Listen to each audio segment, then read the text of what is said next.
Então, boa noite.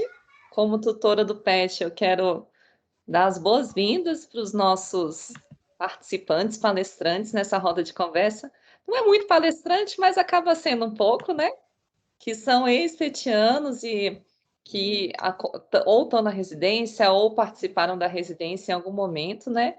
É um tema super importante. Muitos estudantes têm visto a residência como um momento de ingresso no mercado de trabalho, de aprofundamento, né, da formação profissional.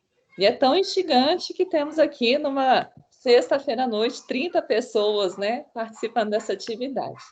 Então, Matheus, Camila, Priscila, Caroline, Johnny, muito obrigado por terem aceito o nosso convite, por participarem desse momento que faz parte, né, dos 25 anos, das atividades comemorativas desses 25 anos do PET. Então, tem muita história, né, que já passou, muita gente que, enfim, fez parte dessa trajetória do PET, né, e a gente espera também que o programa tenha contribuído de alguma forma na formação. E a gente sabe que contribui porque vocês estão aí, né, na residência, nessa atuação profissional. Então, sem me delongar muito, vou convidar as mediadoras, que são 3 integrantes do PET, a Pamela, a Ana Júlia e a Alana, para conduzirem as atividades, se apresentarem, apresentarem os convidados e explicarem para a gente como é que vai ser a dinâmica. Obrigada. Boa noite, gente. Eu sou a Ana Júlia Garcia, eu sou integrante do PET, né? Sou graduanda do 6º semestre. Sejam todos e todas bem-vindas a essa atividade comemorativa dos 25 anos do nosso PET-ser da UNB.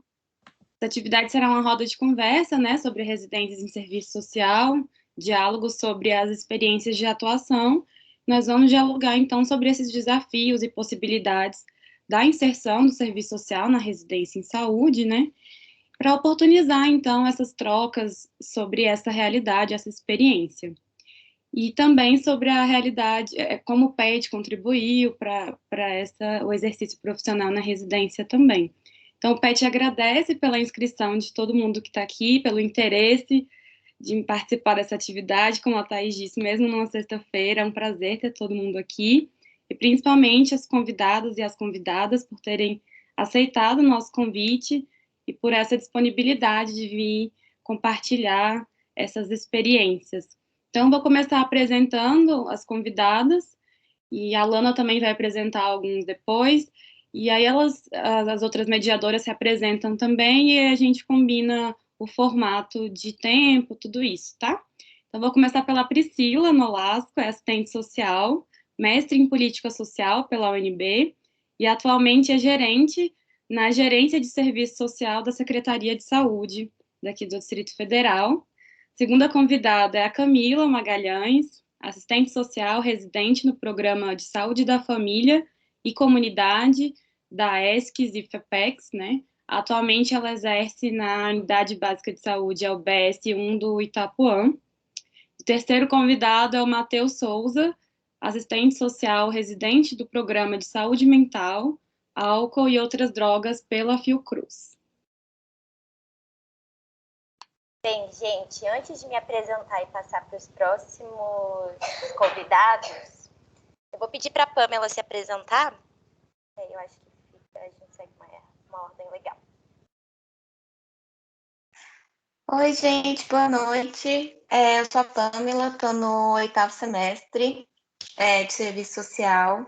Sou integrante do PET-ser UNB, né? Desde 2020, desde 2020. E eu vou ficar responsável pelas perguntas. Então, se vocês tiverem perguntas, podem mandar no chat. Não sei se está todo mundo com acesso ao chat, mas a gente vai ficar de olho. E a Alana vai explicar um pouco melhor como é que vai ser o formato, né? O tempo de cada um. Mas é isso. Muito obrigada por aceitarem o convite. E vai ser uma ótima noite. Obrigada, Pamela. Bem, gente, eu sou a Alana, sou membro do PET também. estudante do 8º semestre do curso. E eu vou apresentar aqui a Caroline Moreira, que é assistente social, residente no Programa de Saúde Mental do Adulto, da ESCS. O Cassie Johnny, que é assistente social atualmente, residente de serviço social em nefrologia, pela Secretaria de Saúde do Distrito Federal. E a Giovana, que é assistente social residente no Programa de Saúde Mental, Álcool e Outras Drogas da Fiocruz. A Giovana vai se atrasar um pouquinho, mas já ela chega. Bem, para organizar a nossa roda de conversa, né, a gente pensou em dividi-la em 2 momentos, né? Num primeiro momento, a gente separou algumas questões para a Priscila, né, que já foi apresentada pela Ana Júlia, para a gente entender um pouquinho mais, né, sobre como o serviço social ele se insere e se desenvolve na área da gerência. E o segundo momento a gente vai dedicar a experiência propriamente na residência, né, em serviço social com os nossos ex e ex-petianas. E aí a gente separou algumas questões também. A gente pensou, né, em fazer falas aí para os nossos convidados de 15 minutos, né? Então, para dar tempo aqui de todo mundo falar e a gente abrir também um espaço final para as perguntas no chat. Certo? Então, eu vou começar com as questões para a Priscila. Priscila, a gente separou 2 questões para você. Você prefere que eu fale as 2 de uma vez ou você prefere que eu faça uma de cada vez? Oi, gente, boa noite. Olha, pode fazer as 2. Ótimo, então eu vou fazer as 2, qualquer coisa eu repito novamente. A gente queria saber um pouquinho mais, né, sobre as atribuições e as competências da gerência em serviço social, né? E também como surgiu a proposta da residência em serviço social e como isso se regulamenta hoje. Bom, gente, então vou começar aqui primeiramente agradecendo esse convite, né, da professora Thais, do Grupo PET, dizer que é uma satisfação estar aqui nesse momento comemorativo, né, dos 25 anos do PET-C. Eu fui petiana e então isso aumenta ainda mais, né, minha satisfação de estar aqui nesse momento. De fato, o PET teve uma importância muito grande nessa minha trajetória. Eu fiquei no PET por 2 anos e meio, e acho que essa integração, né, do tripé ensino, pesquisa e extensão que o PET proporciona é algo assim fantástico e propulsor, né, para fazer a gente pensar uma série de coisas, ligar algumas chaves aí, e ter experiências mesmo. Então, quero parabenizar ao grupo atual por estar aqui fazendo esse evento, proporcionando nesse momento de troca, e parabenizar o PET pelos seus 25 anos. Bom, e agora falando um pouquinho, né, sobre a gerência de serviço social. Bom, eu cheguei na gerência há alguns anos, né, na Secretaria de Saúde, mas eu venho de uma trajetória de outras políticas sociais, já passei pelo SUAS, pelas políticas de enfrentamento à violência contra a mulher, direitos humanos, que eu gosto muito de transitar, sabe? E aí eu cheguei na gerência de serviço social em 2017 e estou nesse campo socioocupacional como gerente desde janeiro. E trabalhar na gerência é trabalhar com gestão em saúde. E é um desafio porque a gente trabalha dentro de uma política, e a gerência é uma gerência também, não deixa de ser, né? Ela é propriamente uma gerência de categoria, ela é uma gerência de serviço social, né? Então, assim, quais as principais atribuições da gerência? Sem querer aqui me adentrar ao regimento interno, uma questão, né, mais assim, normativa, mas eu diria assim, eu fiz uma cola aqui, tá? Então, de vez em quando eu vou olhar. Que a gerência ela tem um papel central de normatizar e estabelecer diretrizes para a atuação do serviço social no campo da Secretaria de Saúde, né? Então, assim, toda essa parte de protocolos, notas, toda essa parte de pensar alguns fluxos de trabalho, demandas que são específicas de serviço social, nisso a gerência ela tem uma atuação. voltada para o serviço social, especificamente. Mas uma outra coisa que a gente tem feito muito, e que é desse lugar que a gente ocupa realmente como assistente social, é participar de espaços públicos de representação, espaços participativos, né? Então, assim, a gente está lá como Secretaria de Saúde dentro de conselhos de direitos, dentro de comitês. Gente, eu não perguntei no início, vocês me ouvem bem? Sim? Ok. Vamos bem. Joia. Então, assim, atualmente a gente tem aproximadamente 280 assistentes sociais na Secretaria de Saúde. Ainda é um dos maiores campos que a gente tem, né, de atuação. E assim também como é grande o campo, é grande o déficit de assistentes sociais, né? Então, tem um déficit que é do tamanho desse campo que a gente já tem, né? Se a gente olhar lá parâmetros, a gente vai ter menos 200 assistentes sociais que deveriam ter, pelo menos, né? Então, hoje o serviço social, ele está em todos os níveis de atenção à saúde, né? Que a gente vai transitar um pouco aí nas experiências dentro desses níveis, né? Eu imagino na fala dos colegas e das colegas, seja atenção primária, a atenção ambulatorial especializada, né, ou atenção secundária, a atenção especializada, terciária, enfim. A gente está lá compondo equipes, atuando na perspectiva psicossocial, atuando na perspectiva multiprofissional. Então, ali está o serviço social e também estamos na gestão, né? Então, trabalhar na gestão, a gente fala assim o tempo todo, né? Do nosso papel na gestão de defender os princípios do SUS. Que isso não é algo somente do assistente social, né? O SUS é o sistema em que diversas categorias profissionais estão ali atuando. Mas, assim, até mesmo diante do nosso projeto profissional, do nosso projeto ético-político, dos nossos princípios, nós somos profissionais que, de fato, vamos estar ali no dia a dia defendendo esses princípios do SUS, a universalidade, a integralidade e a equidade. Então, assim, um exemplo muito prático disso, né, para a gente pensar assim, como que isso se traduz no nosso dia a dia, na gestão, essa defesa dos princípios do SUS. É muito comum que se chegue em propostas de trabalho da própria secretaria, ou propostas mesmo do nível do judiciário, querendo resolver um problema por meio da política social de saúde, né? De distribuição de algum insumo para pessoas pobres, de distribuição de alguma questão, ou de algum serviço, um serviço de transporte, né? De uma forma focalizada. E aí, quando existe essa focalização, me lembram logo, né, do serviço social. Opa!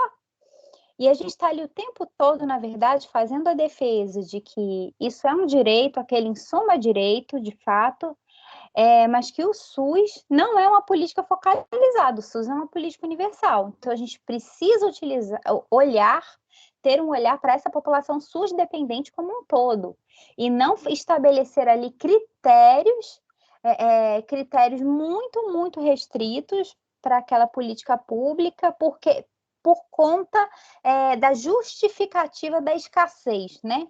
Em nome da escassez, a gente restringe tantos direitos, em nome da escassez, a gente nega acesso. E a gente está dentro de uma política que tem por princípio ser universal. Então, resguardar isso é sempre assim, a nossa defesa quando a gente faz um parecer, quando a gente elabora uma nota, enfim. Então, esse é mais um exemplo, né? Um outro papel também que a gente exerce ali na gerência é da construção de fluxos interinstitucionais. A gente sabe que isso se dá muitas vezes no âmbito dos territórios. Os territórios, eles têm vida, né? Não é algo que deve vir de cima para baixo. Então, cada região tem ali os seus equipamentos públicos, muitas regiões têm uma sociedade civil que está ali mais organizada, mais engajada, e existe uma confluência ali de projetos, mas assim, no âmbito da gestão, né, a gente busca estabelecer uma pactuação, estabelecer diretrizes, estabelecer parcerias que olhem, né, o usuário que está sendo atendido, né, que prezem pelo bom desenvolvimento ali do trabalho. E a gente sabe que a gente tem muitos gargalos, né, em todas as políticas. Então, a gente precisa estar ali conversando, estar chamando. Então, chamar a categoria, chamar essas outras instituições, os outros órgãos, as outras políticas e conversar, estar junto, estar nesse diálogo. Esse também é um papel que a gente exerce. E assim, como gerência de serviço social, a gente também tem um papel ali, eu diria, muito importante de defesa dos princípios fundamentais do nosso código de ética e desse código de ética como um todo, né? A defesa do nosso trabalho profissional também. E eu acho que isso é uma coisa que eu vejo que é uma diferença da gerência de serviço social para outras gerências de categoria, porque existem outras gerências, né? Existe uma gerência de psicologia, uma gerência de nutrição, mas assim, a nossa perspectiva, a gente às vezes é muito demandado pelos próprios colegas, né? Olha só, estão querendo que eu faça aqui no meu trabalho algo que não é atribuição, não é minha atribuição, ou algo que extrapola o serviço social. Ou, por exemplo, como já aconteceu, existe aqui um cargo de chefia aqui na minha região, e cargo de chefia, ele é de livre nomeação e livre exoneração, aí vão lá e nomearam uma pessoa lá para ocupar aquele cargo, um indicado que conhecia alguém e tal. Opa, mas esse cargo ele é específico do serviço social, para ser um chefe de núcleo de serviço social. Então, ele precisa ser ocupado somente por assistente social. Então, a gente consegue fazer essa gestão para garantir que aquele cargo técnico, aquele lugar, seja ocupado por um assistente social de fato, né? Como já aconteceu. Então, assim, estou trazendo alguns exemplos aqui, né, da nossa prática. Como eu está passando aqui meu tempo e eu não me atentei ao momento que eu comecei a falar, eu vou falar um pouquinho sobre as residências, né? Bom, então, o programa de residência, os programas, né, de residência multiprofissional, na verdade, eles constituem essa modalidade, né, de ensino e de trabalho também, caracterizado pelo ensino em serviço, né? E aí, eu diria assim, que qual é o papel, retomando um pouco historicamente, porque quando a residência começou na Secretaria de Saúde como residência multiprofissional, né, tinha uma gerente na gerência, a colega Lucinéia Morelli, porque eu tenho assim um grande apreço, né, uma grande admiração.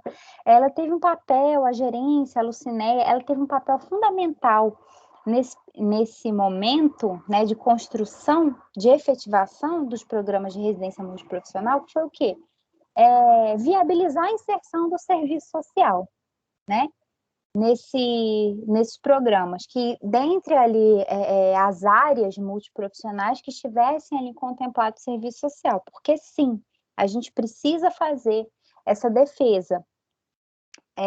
Bom, e aí tem algumas resoluções, isso a gente já sabe, né? O próprio Conselho Nacional de Saúde reconhece o serviço social como uma das profissões em saúde. A própria resolução 383 do Cefes também enfatiza que o serviço social é área da saúde, apesar de não ser exclusivo da área da saúde. Isso tem alguns rebatimentos aí no nosso fazer profissional, né? Depois, se der tempo, eu posso falar um pouco mais sobre isso. Mas, assim, então, nós somos profissionais de saúde, então estamos lá, dentro dos programas da residência multiprofissional. Em termos de acompanhar toda essa parte de gestão da residência, ela não é da administração central da Secretaria de Saúde, ela fica com a FEPEX, né? Ou com a Fiocruz, se for uma residência de algum programa da Fiocruz. Então, assim, a gente não tem gestão sobre isso, né? Mas acho que houve esse momento, né, de um acompanhamento mesmo mais sistemático, da inserção do serviço social dentro desses programas. E assim, a gerência, ela tem uma perspectiva de trabalhar com formação e com pesquisa também. Então, eu acho que assim, os nossos olhos para a residência, eles são nesse sentido, nesse momento, né, de pensar formações que contemplem também a residência, e também pesquisas, né? Bom, a gente tem desde o ano passado para esse, diante desse contexto de pandemia, né? Aí algumas coisas que elas foram ficando pelo caminho. A gente começou a trabalhar no sentido assim, mais do possível para aquele momento, para aquele contexto, né? Então, assim, isso, no nosso plano de trabalho, isso levou a algumas questões que precisaram ser reorganizadas mesmo. Mas, assim, eu destaco o papel, né, em relação à formação. Então, assim, a gente propôs esse ano o que foi possível, né, alguns webinários no âmbito da gerência, tanto sobre o atendimento aos familiares de pessoas internadas com Covid, um webinário também sobre povos tradicionais, que foi na semana do assistente social, um evento alusivo. Estamos formulando aí também com algumas colegas uma ação de matriciamento para o serviço social a respeito de diversidade de gênero,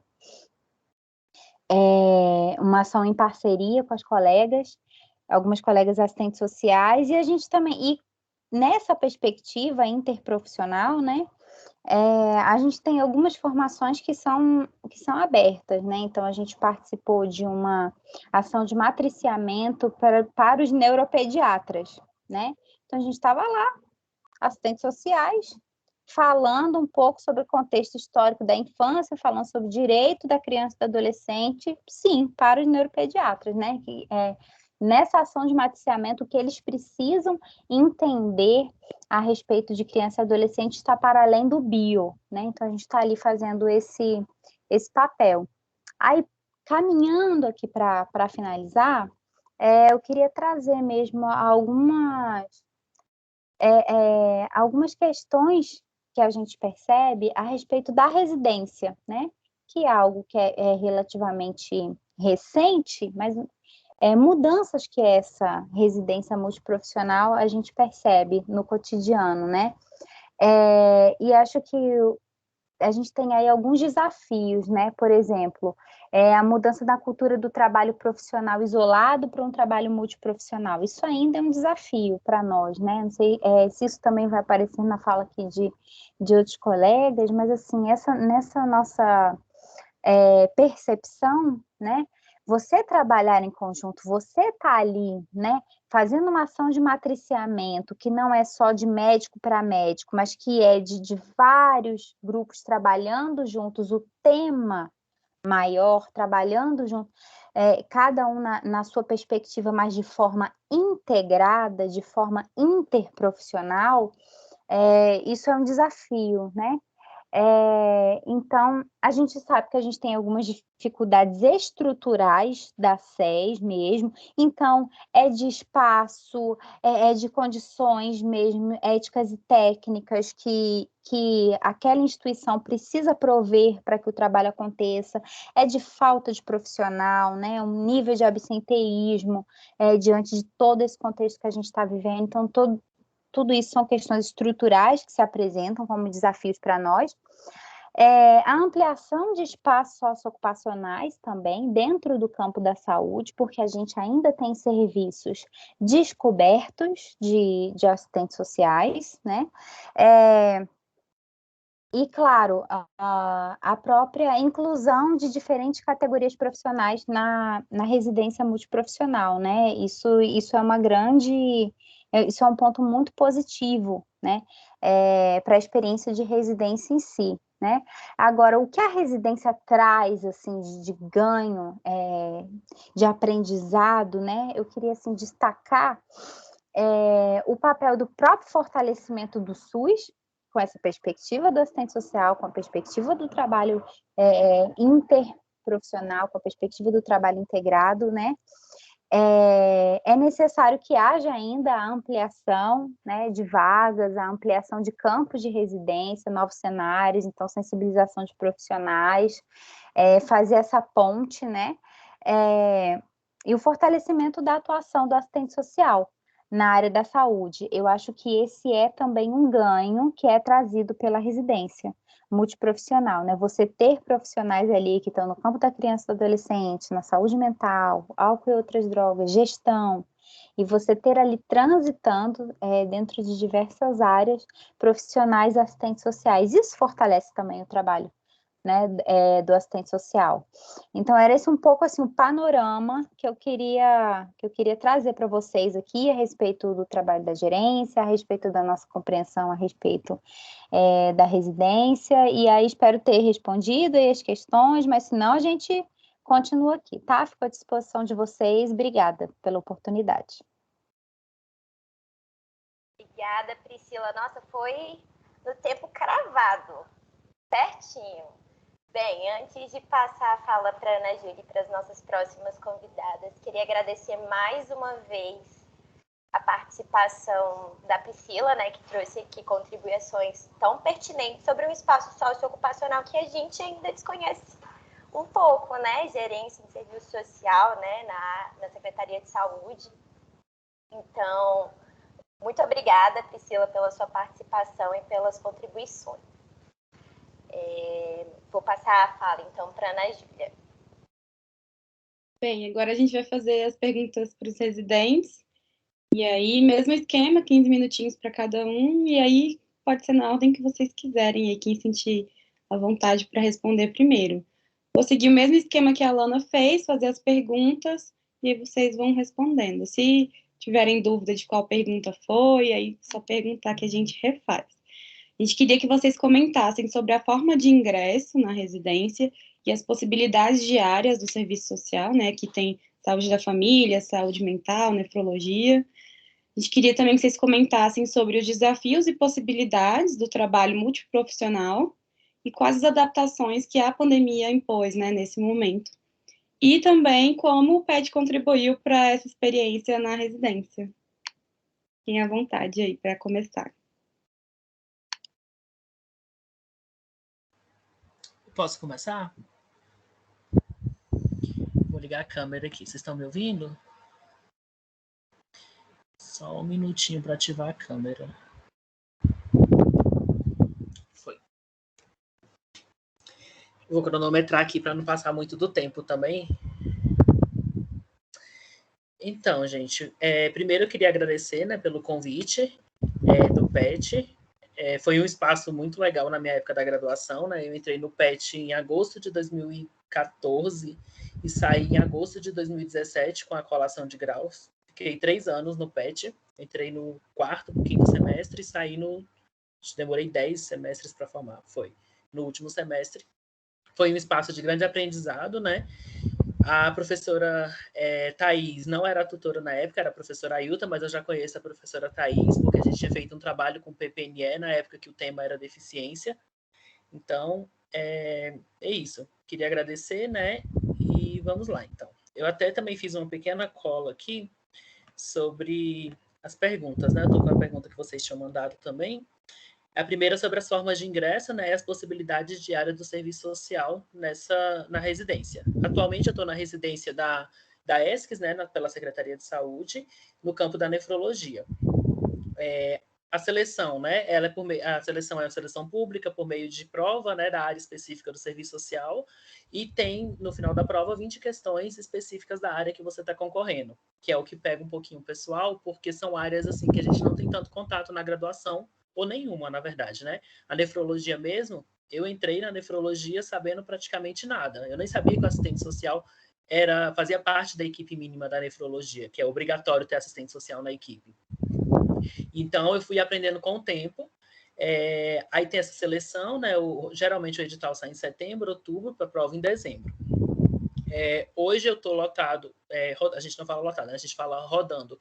Estou rodando no 9º andar do hospital de base, que lá a gente atende o transplante renal, a hemodiálise, a diálise peritoneal domiciliar, que é a que o paciente faz sem precisar estar no hospital, o ambulatório da nefrologia e a internação na nefroclínica, para uma assistente social, e agora estou eu como residente acompanhando, né, também.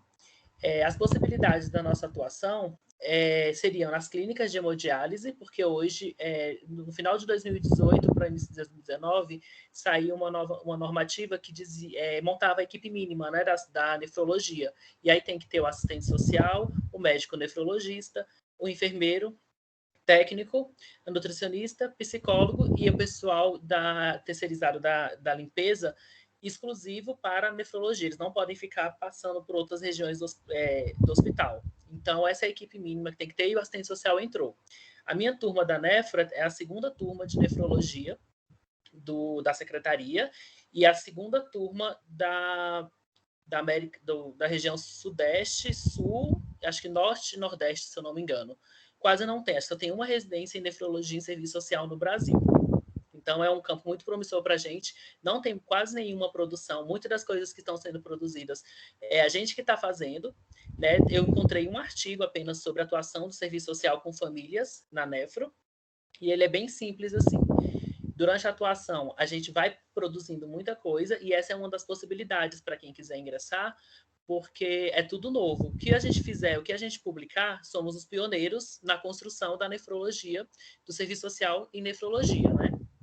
E eu estava pesquisando também, é uma questão interessante, que embora tenha os programas de residência, né, nós ficamos com a especialização enquanto saúde generalista, mas aí na hora do contrato de trabalho, né, a gente tem essa experiência na área de nefro, que seria essa, como eu falei, as clínicas de hemodiálise, os centros transplantadores, que aqui no caso de Brasília seria o Instituto de Cardiologia, mas tem o Hospital do Rim também em São Paulo, e as UNEFROS da Secretaria de Saúde, né, que seria o Hospital de Taguatinga, o Hospital de Sobradinho, Hospital de Base, e os outros hospitais que têm o serviço de nefrologia mais para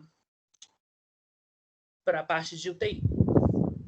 Como que é o nosso trabalho lá, né? A gente trabalha muito com a questão de direitos trabalhistas, porque as pessoas estão afastadas do trabalho, precisam de saber o que vão fazer com essa substituição da renda que faltou naquele momento ali. Então, a gente trabalha muito nessa perspectiva dos direitos previdenciários, auxílio-doença, aposentadoria por invalidez. Né? A gente bate muito de frente, principalmente com o relatório médico, que a gente tem muito embate nessa questão das relações com os outros profissionais na atuação multiprofissional. Eu vou citar um pouquinho mais para frente. Se vocês tiverem pergunta, tá? Podem ir interrompendo. Os desafios e possibilidades do trabalho, os maiores desafios que eu encontro hoje, que a gente vem até discutindo ultimamente, né, que começou a ter essa discussão no hospital de base, que a gente está tendo visita multiprofissional, é a comunicação entre a equipe. A equipe não comunica e todo mundo no hospital acha que pode fazer o que a assistente social faz.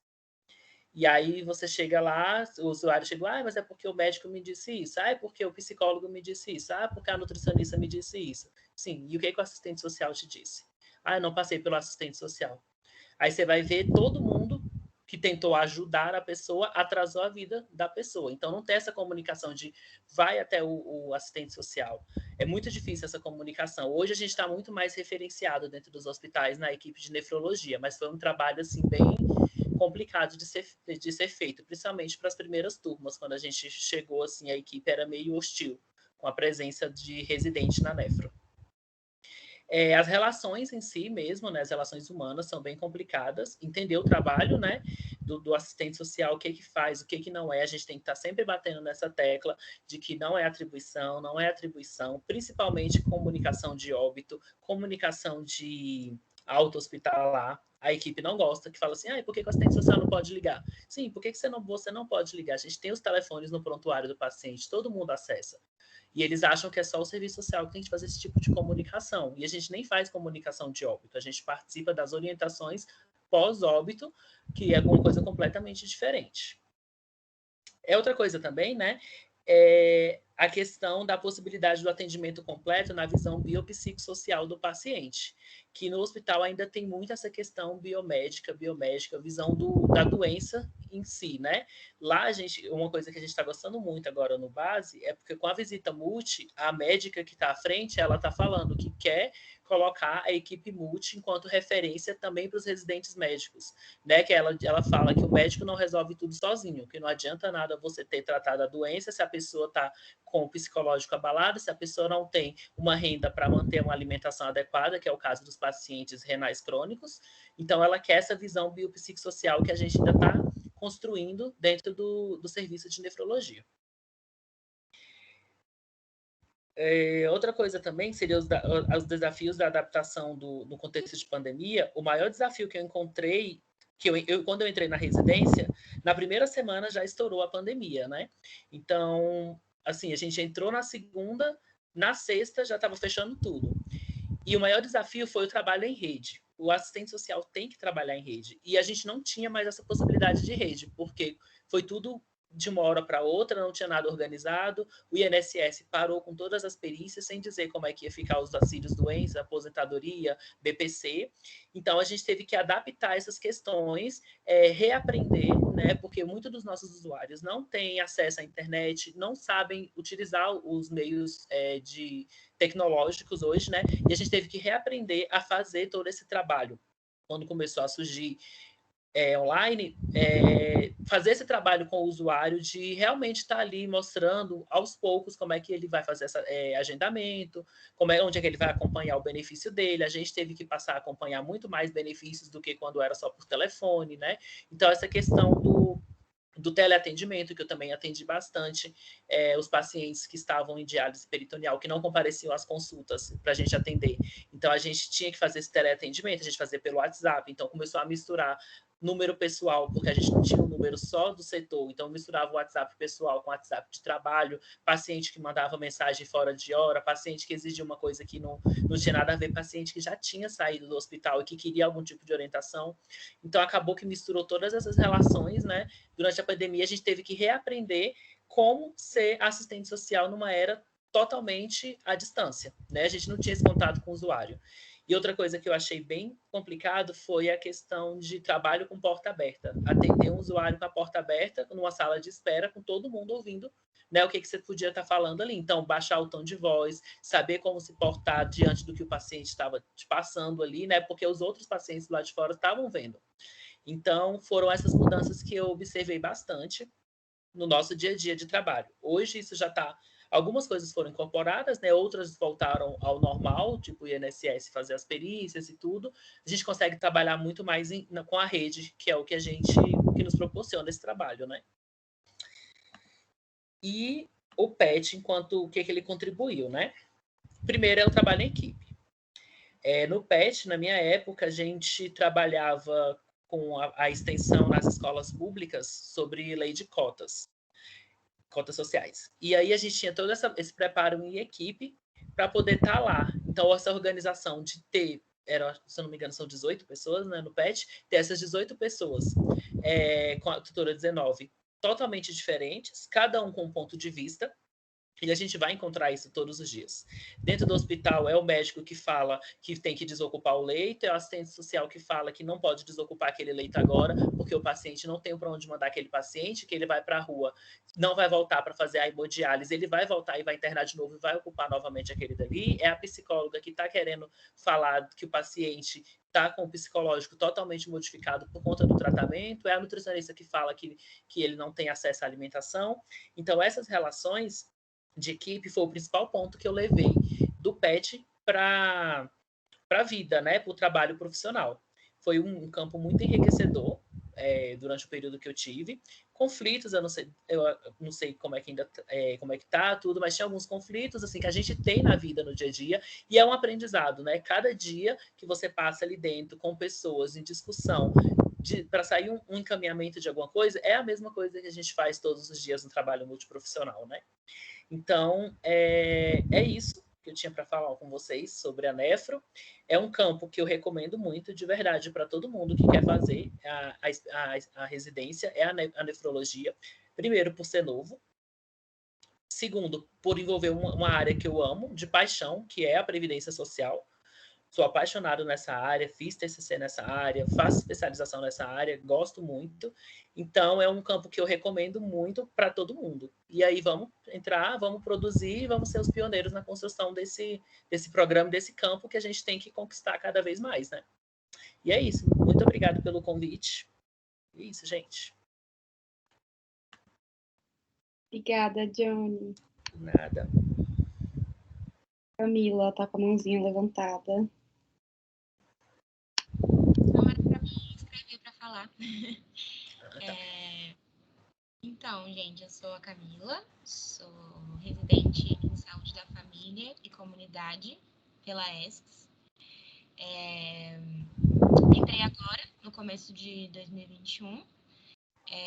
Fui petiana até o final de 2020, até me graduar, então vários colegas aqui, né, participaram do grupo junto comigo. Muito obrigada pelo convite, é sempre bom estar aqui, estar conversando com vocês e estar passando um pouco da experiência fora da universidade, né? Bom, seguindo aqui as perguntas que vocês trouxeram, primeiramente sobre as formas de ingresso, né? Principalmente no meu programa. Bom, o meu programa também é pelo edital, né? Tem uma prova, como o Cassie John disse, mas também tem a avaliação de currículo. Eu acho que, linkando um pouco a pergunta de como que o PET contribuiu, não só para a experiência, mas os artigos que a gente escrevia em conjunto, a participação em eventos, tudo isso contribuiu para o meu currículo para que eu pontuasse mais para ser aprovada na residência, né?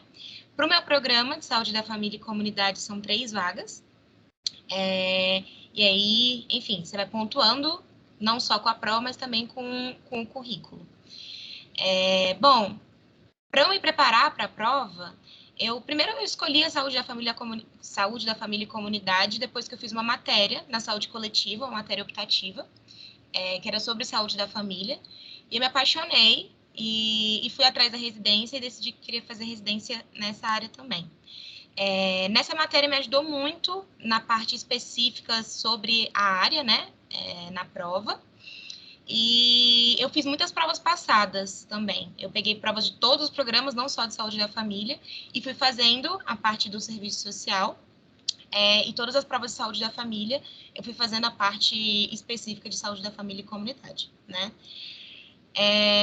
Bom, desafios e possibilidades no trabalho multiprofissional.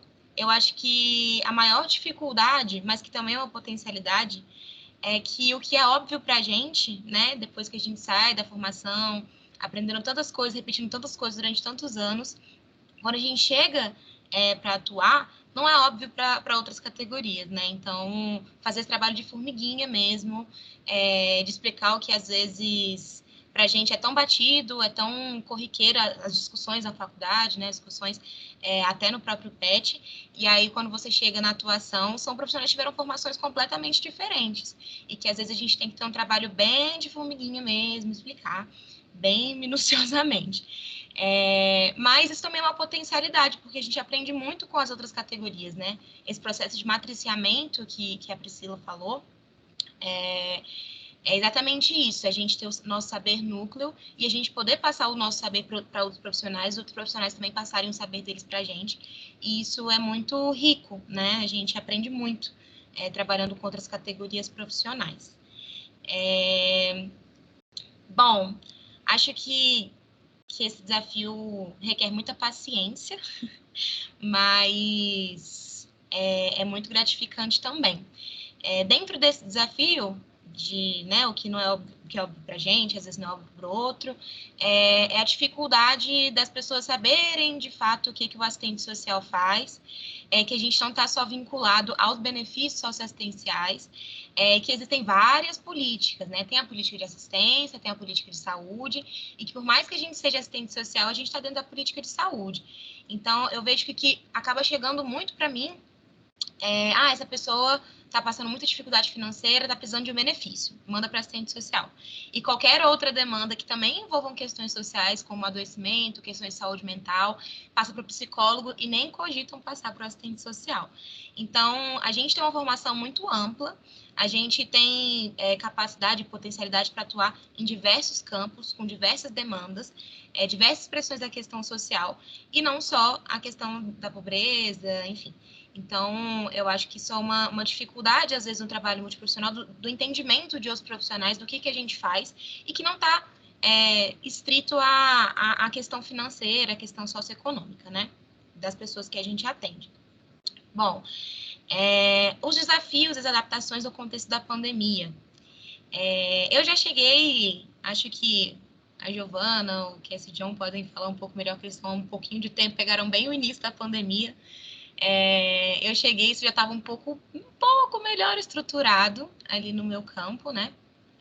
Mas mesmo assim, eu ainda sinto muita dificuldade nesse trabalho intersetorial, né? Tem muitos serviços que estão começando a abrir agora, e como que a John disse, o nosso trabalho ele é muito, precisa de outras instituições, precisa muito de um trabalho em rede, e às vezes é muito complicado você conseguir falar com outras redes, conseguir entrar em contato, conseguir encaminhar para algum serviço que as pessoas precisam de atendimento. E como a saúde está atendendo desde o começo da pandemia, a gente atende de portas abertas, acaba inchando o nosso serviço, né? Então, eu recebo muita demanda de muita gente que precisaria de atendimento em outros equipamentos, mas como não sabe como acessar, tem que passar por a gente, para a gente poder, às vezes, fazer esse meio de campo, né?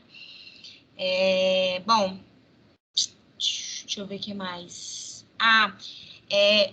Acho que outra dificuldade depois da pandemia, que eu percebi muito e que meus colegas que estavam antes da pandemia trabalhando relatam, né, é o aumento da pobreza e o aumento da violência. Acho que com o aumento dessas expressões da questão social e se tratando do meu território, né, eu estou no território do Itapuã, a gente tem um déficit da rede secundária.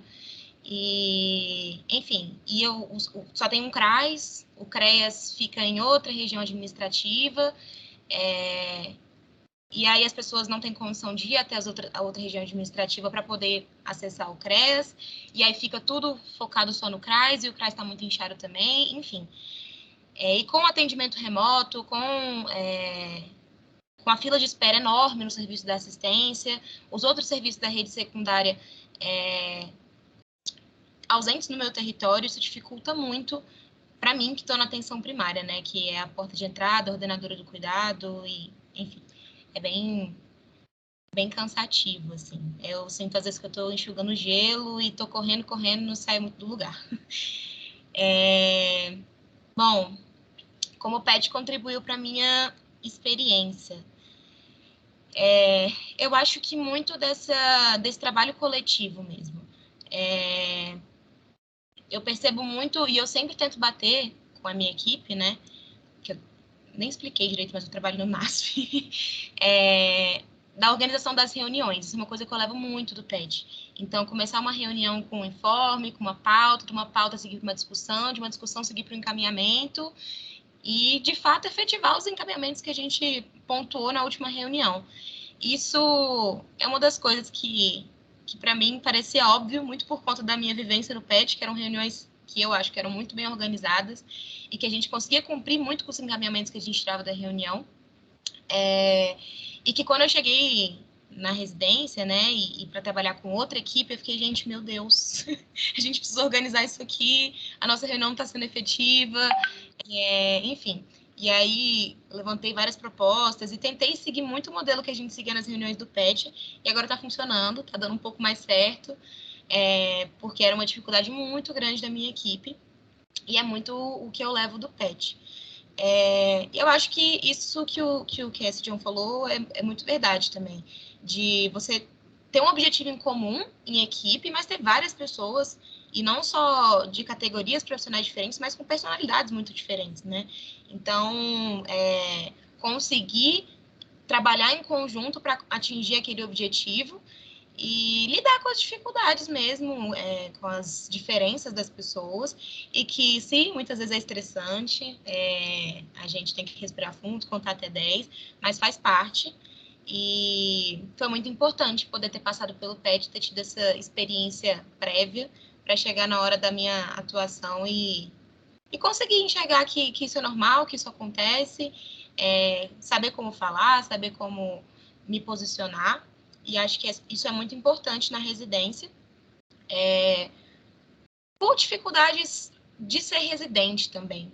Eu acho que muitas vezes a gente, como residente, tem que ter um pouco mais de pulso firme, tem que saber falar, mas tem que saber como falar, porque a gente passa 11 horas no cenário, né? Então, a gente é pau para toda obra, assim, a gente até trabalha demais, tá lá sempre, e às vezes tem um pouco de abuso, assim, acho que não só por ser assistente social, mas por ser residente também, e por estar um período extenso no cenário, e, enfim, acho que saber como me posicionar, saber como falar, saber como me portar numa reunião e como levantar as minhas questões, foi uma coisa que eu aprendi muito no PET, no trabalho em equipe. E acho que é isso, gente. Obrigada. Obrigada, Camila, mais uma vez. Você falando aí, eu estava pensando que... Primeiro, eu queria agradecer, né, por compartilhar essas experiências, você, o Cassie e Johnny também. Vocês trouxeram muitas coisas bacanas. E vocês falando, assim, eu fiquei pensando nessas dificuldades que o serviço social enfrenta, né, para a equipe multiprofissional, de saber o que o serviço social faz, que a equipe não consegue compreender ainda. A visão biomédica que uma parte da equipe tem, a gente tem uma visão biopsicossocial, mas a Camila traz uma questão muito legal também das potencialidades, de aprender com essa equipe. Então, tem muita coisa bacana que a gente pode discutir mais para frente. Queria dizer que as perguntas a gente vai deixar, vocês já podem ir mandando aí no chat, que no final que os residentes apresentarem suas experiências, a gente faz uma rodada de perguntas, tá? Então, próximo.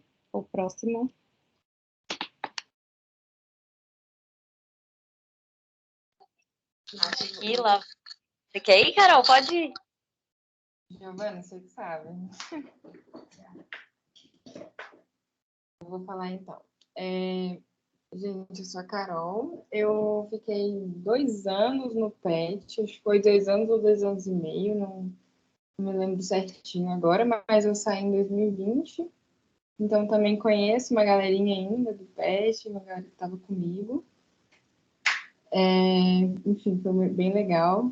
E é bem legal vir para cá. Agradeço o convite, inclusive. É muito interessante poder retornar e falar um pouco da minha experiência na residência. Então, eu estou no programa de saúde mental do adulto, né, da ESCS também. Da mesma forma que o Cassie Johnny e a Camila também é uma prova, né, no final do ano. Eu lembro que era em dezembro, mais ou menos, a prova. Eu lembro que para a saúde mental do adulto são 6 vagas, porque tem saúde mental do adulto e tem saúde mental infanto-juvenil, né? Eu lembro que a saúde mental do adulto eram 6 vagas. E tem essa questão do currículo também que a Camila falou, bem lembrado, que até reforçando um pouco o que a Camila falou, que essa questão do PET, assim, foi muito importante para essa parte do ingresso, né? Assim, a avaliação do currículo, assim, o PET foi muito importante para mim, para que eu conseguisse pontuar mesmo. E agora falar um pouquinho de como foi para mim, né? Começar na saúde mental do adulto. A saúde mental, a gente passa por 4 cenários, né? A gente passa pela atenção primária, pela UBS, pelo CAPS geral, pelo CAPS AD e pelo Hospital São Vicente, né? Que é o hospital psiquiátrico daqui de Brasília, que fica em Taguatinga. Então, a gente passa por esses 4 cenários durante os 2 anos de residência. E, atualmente, eu passei pela UBS do Paranoá, foi meu primeiro cenário, e a partir da semana que vem, inclusive, eu começo no meu segundo cenário, que é no CAPS AD de Samambaia. Aí eu vou falar um pouquinho da minha experiência, né, da atenção primária, um pouco ali do serviço social, né, e, enfim, as possibilidades, também começar já a falar sobre os desafios e possibilidades do trabalho multiprofissional, assim. Mas na atenção primária, né, assim, e já falando um pouco de saúde mental também, a atenção primária, ela tem as demandas de saúde mental, assim, não sei se, acho que é sempre bom comentar que as UBSs, elas também atendem demandas de saúde mental, e aí o serviço social, ele fica no NASF, né, que a Camila também comentou, né, que o NASF, ele é o núcleo ampliado de saúde da família, então ele está lá para ajudar as equipes de saúde da família, né, os médicos, enfermeiros, enfim. Ele está nessa parte de apoio mesmo, e ele é composto por assistente social, psicólogo, nutricionista, fisioterapeuta, enfim, acho que pode ser que tenha outras, eu esqueci, acho que farmacêutico, enfim, posso estar esquecendo agora. Mas, então, assim, o serviço social, ele está 100% imerso no trabalho multiprofissional. A gente está sempre no núcleo ampliado, né, no NASF, a gente está 100% de trabalho multiprofissional. Então, trabalhando com outras categorias profissionais. E, assim, da minha experiência, é essencial, assim, né, o trabalho multiprofissional. As demandas que chegam na atenção primária, é bem importante que a gente precise realmente de uma visão psicossocial, e precisa do médico também, a gente precisa estar sempre num trabalho interligado. E aí até falando um pouco dos desafios, né? E eu acho que para mim, primeiramente, assim, foi entender que eu teria que realmente fazer esse trabalho de explicar o que são as atribuições do serviço social, porque realmente as outras categorias, normalmente, elas não sabem muito bem quais são as atribuições do serviço social, o que o serviço social está fazendo. E aí o serviço social fica meio que, tipo, com tudo ao mesmo tempo, assim. Então, qualquer coisa assim, que aparece, chama o serviço social, assim. Na UBS, eu tinha muito essa... Parecia que era muito isso, assim, quando a galera não sabia muito o que fazer, chamava o serviço social, ou quando era alguma demanda, assim, tipo assim, não era da psicologia, não era da físio, assim, não era da nutrição, a gente falava, deve ser do serviço social, então tinha um pouco de você precisa realmente fazer um pouco esse trabalho de explicar mesmo, porque você também pode pegar, assim, se pegar num momento de estar pegando muita demanda que não é sua, então isso é importante, assim, de realmente pontuar no serviço de saúde, onde a gente estiver, qual que é o nosso trabalho, qual que são as nossas atribuições, e eu passei um pouco por isso, assim, com esse processo de explicar, assim, para o serviço mesmo, quais eram as minhas demandas, quais eram as minhas atribuições, mas aí falando um pouco de possibilidades, até falando um pouco da saúde mental, assim, ao mesmo tempo, era isso, assim, ao mesmo tempo que a gente tem que fazer esse trabalho, como a Camila falou, um trabalho de formiguinha, assim, ao mesmo tempo, é isso, assim, é essencial que a gente esteja no serviço de saúde e que a gente esteja nesse trabalho. Na saúde mental, por exemplo, de demanda espontânea, por exemplo, são demandas que aparecem lá e a gente precisa, algum profissional precisa atender, algum profissional de saúde mental, que a gente chama de demanda espontânea, era de vulnerabilidade social, de violência e ideação suicida, assim. E aí a gente se vê um pouco assim, tipo, como é que eu vou atender uma demanda de ideação suicida, né? A gente fica meio, tipo, para o psicólogo, assim, a gente também faz isso, assim, também já botando nas caixinhas, né? Tipo, essa demanda não é minha, assim, então é muito importante, às vezes, o trabalho em equipe mesmo, as reuniões em equipe, as discussões de caso, para a gente não ficar botando tudo numa caixinha, assim, isso aqui é do serviço social, isso é da psicologia, isso é da nutrição, isso... E a UBS me ensinou muito isso, assim, que é muito importante a gente não ficar botando também nas caixinhas, mas também colocar limites, assim, né? Também entender o seu papel ali, suas atribuições, enfim. E eu acho que o desafio... enfim, já acabei falando um pouco dos desafios, assim, que foi para mim também, desafios e possibilidades de trabalho profissional. E acho que no contexto de pandemia, eu entrei esse ano, né, na residência, então alguns processos aqui na pandemia já estavam muito certinhos, assim, por exemplo, na UBS tem grupos, né? Então, tinham muitos grupos, tipo, grupo de geração de renda, grupo de mulheres. E quando eu cheguei lá, já não tinha mais grupos, então eu não tive essa experiência de participação de grupos, que é bem comum na atenção primária, eu acho que no CAPS também, na atenção secundária. Então, assim, eu não tive essa experiência, então, para mim, eu sinto que faltou um pouco isso, assim, e foi devido à pandemia. E também um pouco que os outros colegas já falaram, que também os serviços ficaram muito inchados, assim, porque porque vários, tipo, o CRAS estava funcionando de teletrabalho, então todo mundo recorre normalmente à atenção primária, a UBS, né? Então acabava que a gente ficava com muitas demandas, assim, precisava do trabalho em rede, e tinha essa dificuldade do trabalho em rede, que a gente não sabe como é que está funcionando, qual que está remoto, qual que está presencial.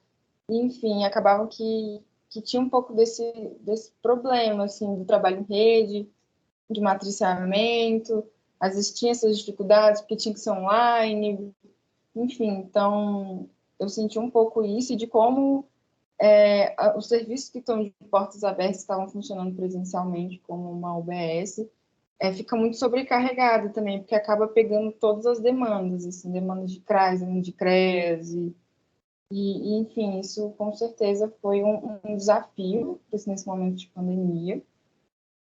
E como o PET contribuiu para a experiência na residência, assim. Eu acho que é a mesma coisa que os outros colegas falaram, no sentido de trabalho em equipe, assim. Com certeza, porque é isso, a gente vai estar constantemente, assim, tendo que lidar com outras ideias, com outras formações, com outras concepções, enfim. E, assim, muitas vezes a gente precisa saber como botar nosso ponto de vista, como botar nossa opinião, e também pensar junto com as outras profissões, né? Isso é uma coisa muito recorrente realmente de pensar estratégias junto com todos os profissionais, e isso era algo que assim que eu aprendi muito no PET mesmo, assim, de como a gente precisava estar sempre pensando junto, um monte de gente, então vários pontos de vista e embates e às vezes algumas confusões, e isso também tem você também vê isso no trabalho.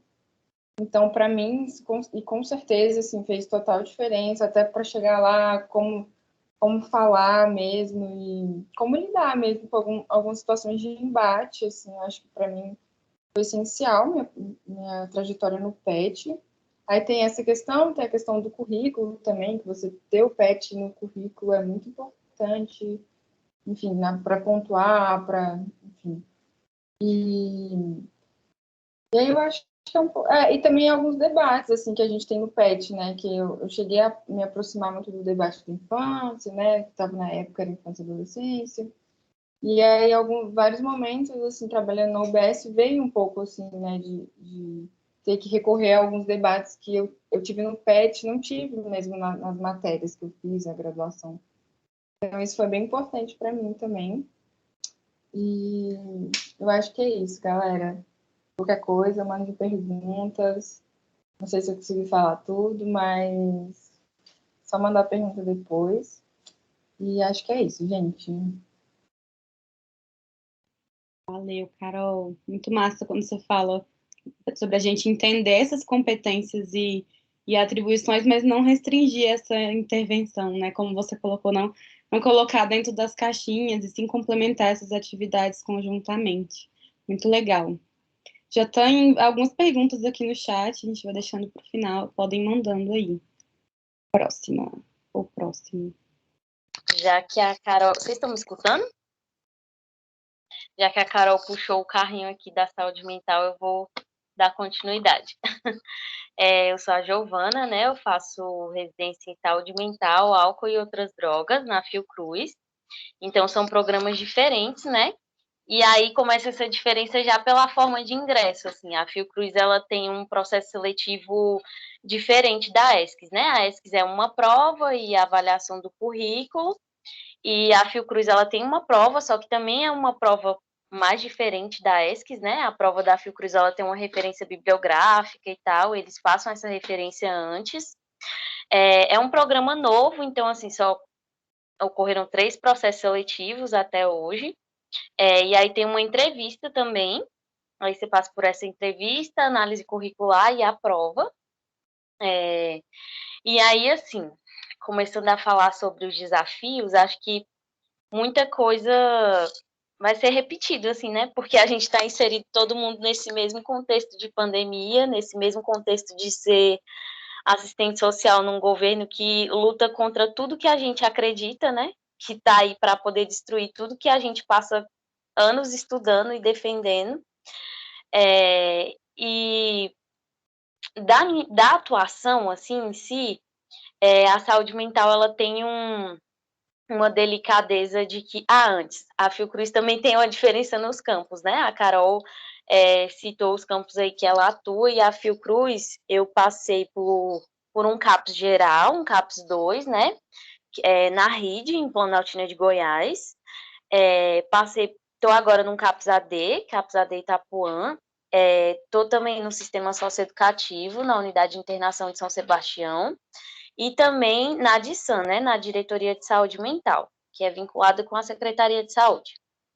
E aí, é isso, assim, a saúde mental, ela tem essa coisa de que o trabalho de todo mundo acaba que se mistura muito e se parece muito, e no socioeducativo também é a mesma coisa, né?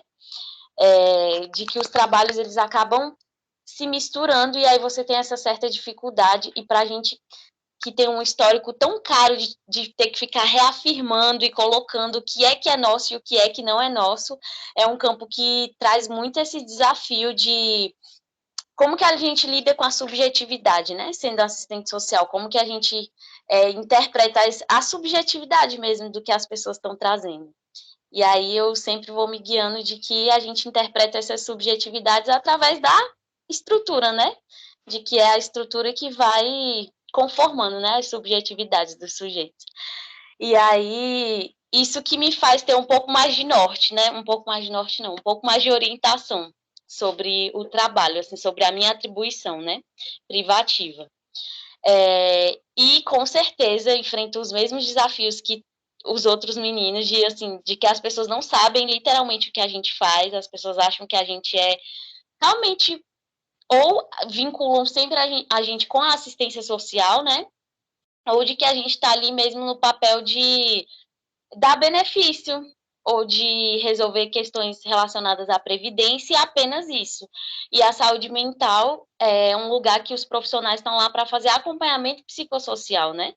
Enfermeiro, assistente social, psicólogo estão ali para fazer acompanhamento psicossocial, né? E não necessariamente ficar vivendo de dar orientações. Então, é um desafio de você estar sempre colocando e explicando para as pessoas isso, né? De que, enfim, a gente não trabalha dentro do CAPS no formato de ambulatório, né? De, por exemplo, o Johnny, ele trabalha num lugar mais específico, assim, né? Que ele fica ali naquele lugar e é ali. Não, a saúde mental fica tudo misturado.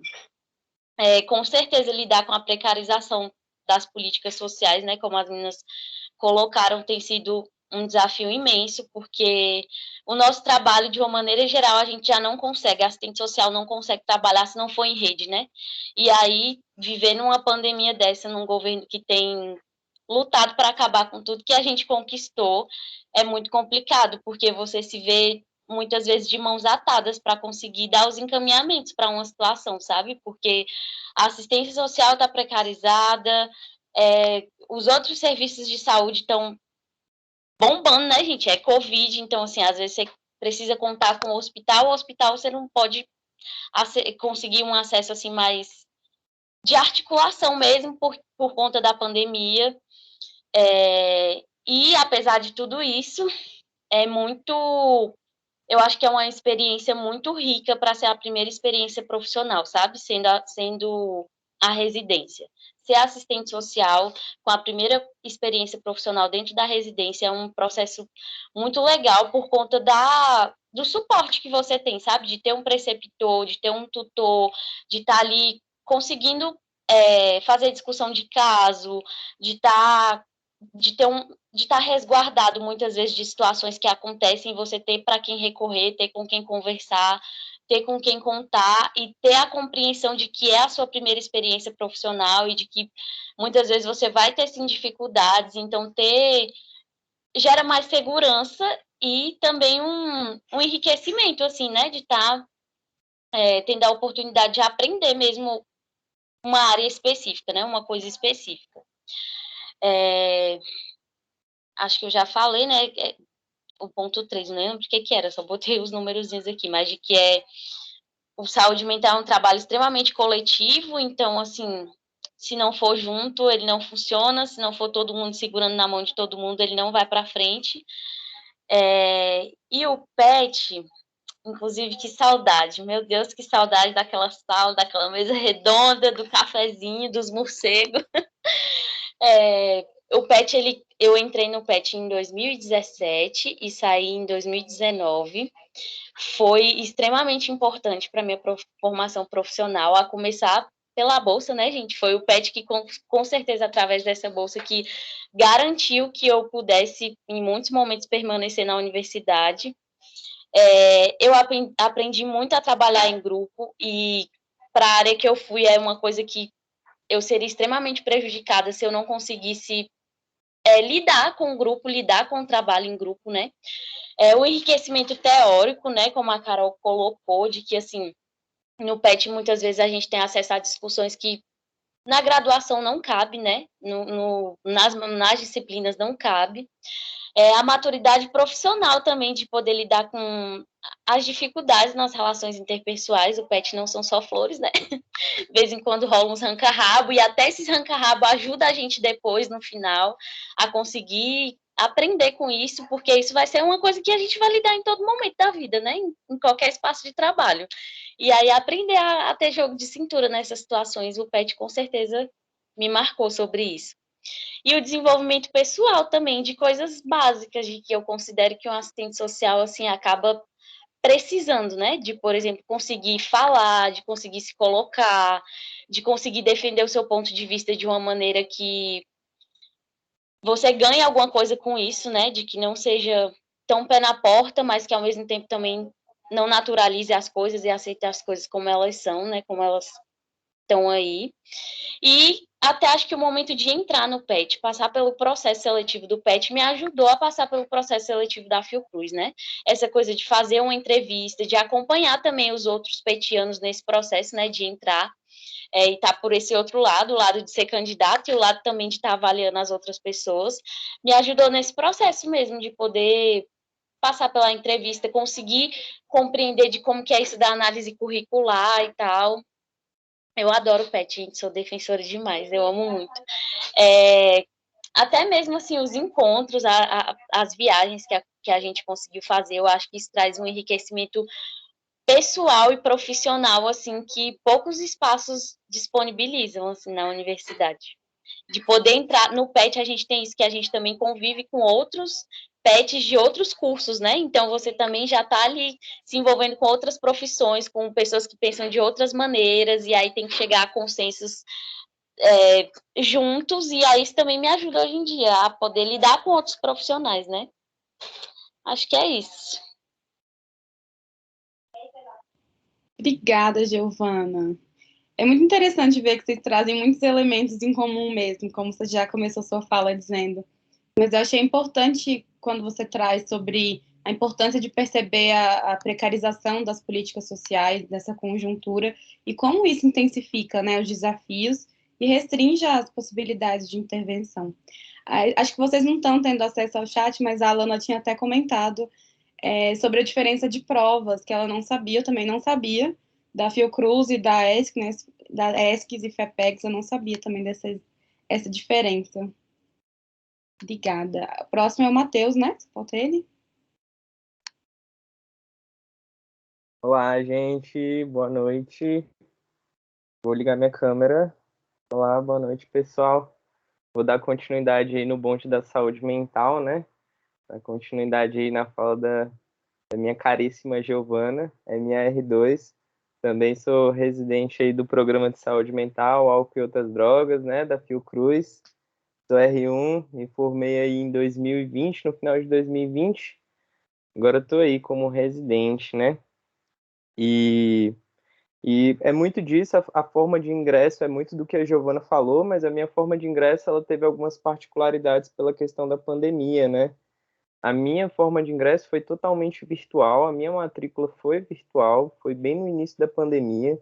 Eu não estava em Brasília, eu estava curtindo a praia no Maranhão, estava muito massa lá, recebi o edital, participei da avaliação da prova de títulos, participei da entrevista, fiz minha matrícula, tudo lá no Maranhão. Foi bem, assim, um momento muito louco da minha vida, porque eu saí do PET.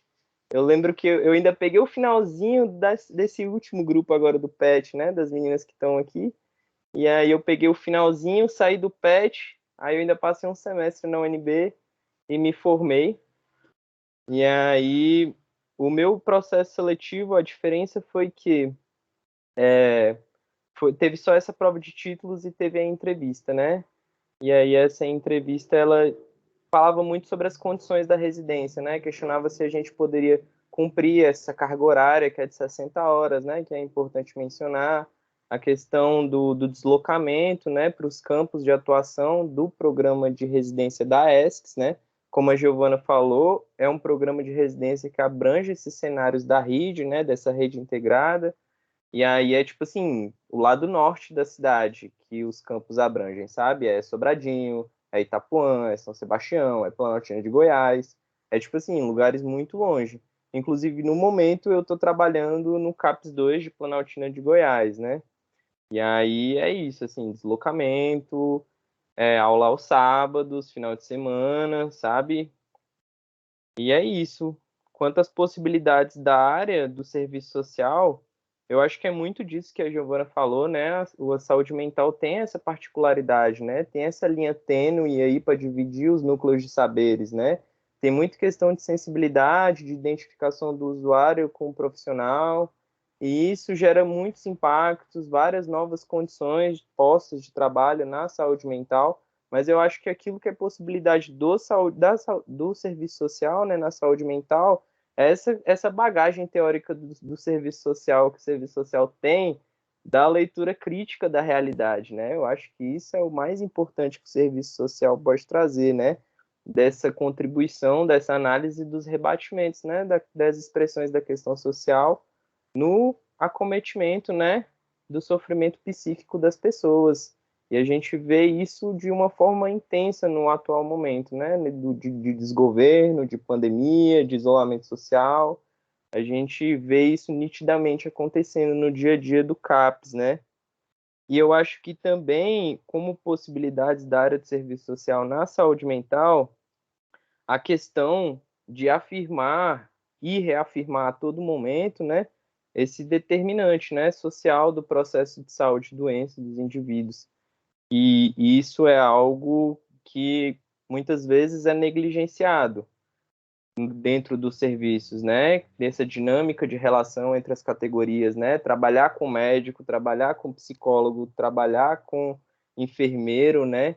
Entender que o sofrimento psíquico não é uma categoria subjetiva, né? São pessoas que têm experiências, que têm contextos de vida, que têm sofrimentos específicos, que têm relações familiares, sabe, singulares, não é uma ansiedade por uma ansiedade, não é uma depressão por depressão, não é, não sei, uma psicose ou uma neurose por isso mesmo, sabe? A gente está falando de pessoas, a gente está falando do que a Giovana realmente falou, de estruturas, né? Daquilo que estrutura a vida da pessoa. E eu acho que é isso que a nosso núcleo de saber traz como bagagem que diferencia a nossa atuação em relação às outras profissões, né? Eu acho que essa é a grande possibilidade do serviço social, além de fortalecer o SUS, né? Eu acho que isso é importante, fortalecer o SUS, fortalecer a rede de atenção psicossocial, reafirmar os princípios da luta antimanicomial, da reforma sanitária. Eu acho que os princípios do serviço social casam muito bem com os princípios da reforma sanitária e da luta antimanicomial, né? A defesa intransigente da liberdade, o não a qualquer forma de preconceito e violência, entre outras coisas, né? Esses rebatimentos na saúde mental têm várias questões. Mas, passando para a segunda pergunta, né? Quais são os desafios e as possibilidades do trabalho multiprofissional? Eu acho que é muito disso que os colegas já falaram, né? Da incompreensão dos outros profissionais, né? Quanto à categoria do serviço social, assim, chamar assistente social de assistência social, nossa, quando os meus supervisores fazem isso, assim, me dá um negócio que... Mas é isso, assim, é trabalhar com pessoas, limites e possibilidades, sabe? É você ter que explicar de novo, de novo, de novo, e tentar ser, como se diz, dinâmico, prático, sabe? E e é isso mesmo, defender os direitos, sabe? Combater o preconceito, viabilizar o acesso dos usuários ao serviço. Eu acho que são limites e possibilidades que caminham lado a lado aí a todo momento. É a contradição da realidade acontecendo, é assim, as expressões da questão social acontecendo, tudo isso acontecendo ao mesmo tempo, e a gente está lá no serviço observando tudo isso, né? E eu acho que é muito disso. Acho que também a centralização, né, nas psis, na saúde mental, né, na psiquiatria, na psicologia, eu acho que isso é algo que impacta muito, assim, no nosso dia a dia, sabe? Como se as demais categorias fossem suportes dessas centrais, sabe? Como se o trabalho multidisciplinar, em alguns momentos, se reduzissem a contribuições secundárias do serviço social à psicologia, à psiquiatria, sabe? E eu acho que muitas vezes isso inviabiliza algo que pode ser muito maior, né? Que é essa interdisciplinariedade, esse trabalho multiprofissional, sabe? Esse realmente entendimento desse biopsicossocial, né? Cada um no seu núcleo de saber, compartilhando o saber, sabe? Provendo um cuidado integral ao indivíduo em todas as suas multideterminações, né? Mas quanto aos desafios e adaptações do contexto da pandemia, né, que a pandemia impôs, eu acho que principalmente na saúde mental foi a questão da transformação do CAPS. Eu trabalho, né, lá de Planaltina de Goiás para um serviço ambulatório, assim, eu acho que isso é o que mais impacta.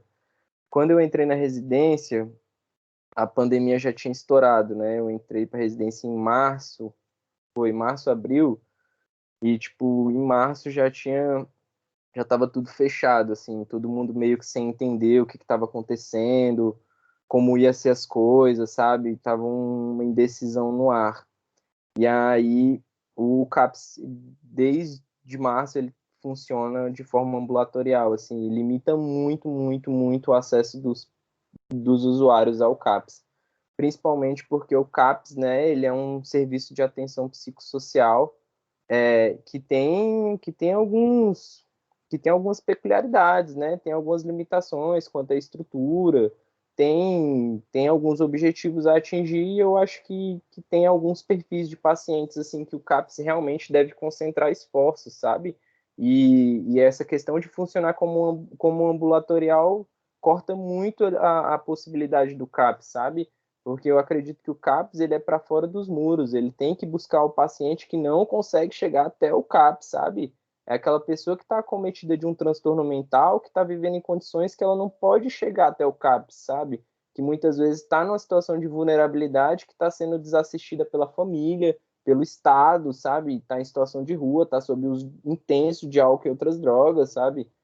Então, eu acho que é muito disso. Eu acho que o CAPS ambulatorial, nesse contexto da pandemia, ele funciona mais como um, uma atenção psicossocial de fato, mas a pacientes que talvez deveriam ser assistidos e não estão sendo, sabe? Eu acho que essa foi uma das grandes limitações. Outra foi a impossibilidade de realizar os grupos terapêuticos, né? Eu acho que nos CAPs isso tem um peso muito grande, assim, quanto o funcionamento do serviço, sabe? Ficar no atendimento individual, ficar no atendimento familiar, visita domiciliar, eu acho que tem sim suas possibilidades, mas eu acho que os grupos terapêuticos fazem muita falta.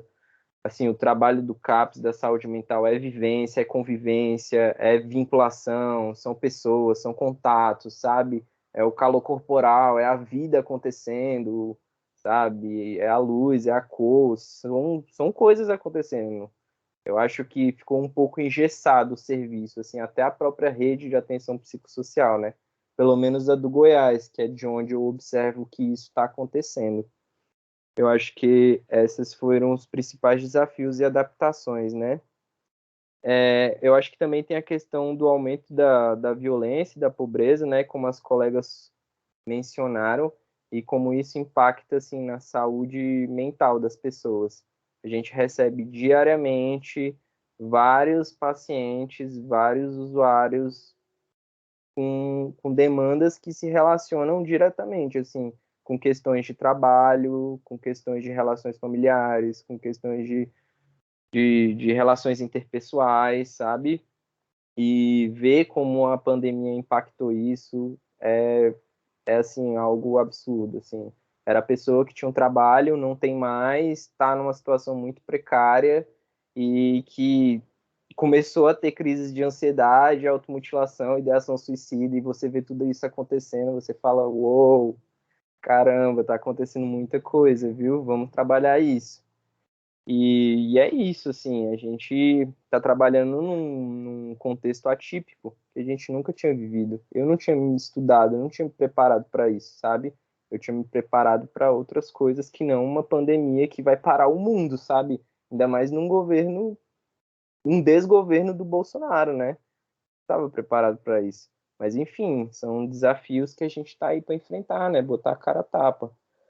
Mas como o PET contribuiu para minha experiência de residência, assim, muito massa. O PET foi minha vida. Eu acho que eu concentrei muitos esforços no PET aí durante muito tempo. Acho que foram 2 anos muito intensos, que a gente viajou para vários lugares, foi muito massa.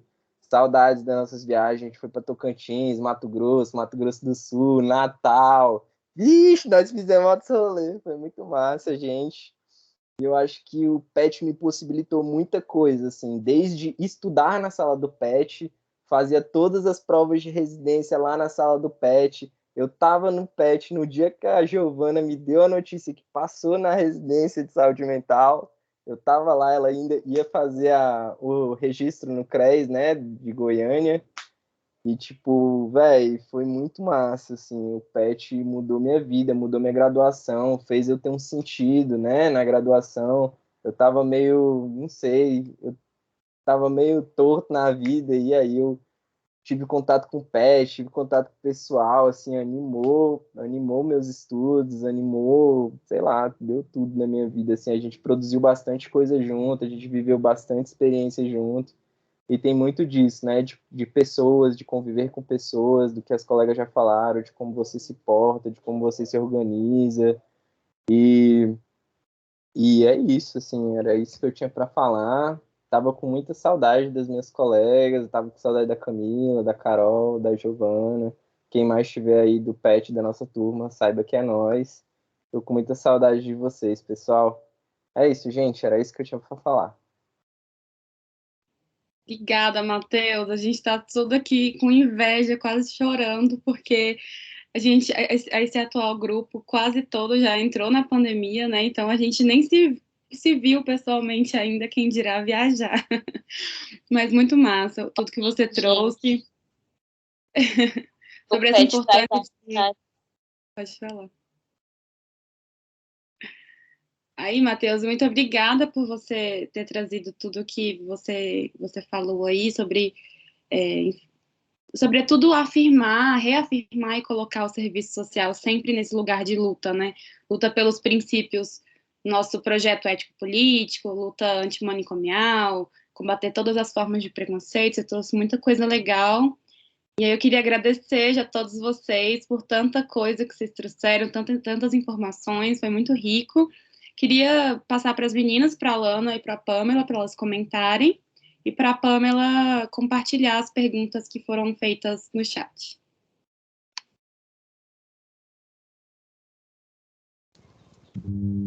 Eu acho que pode passar para a Pamela, então, fazer as perguntas e depois a gente fecha, aí eu falo. Pode ser? Tá me ouvindo?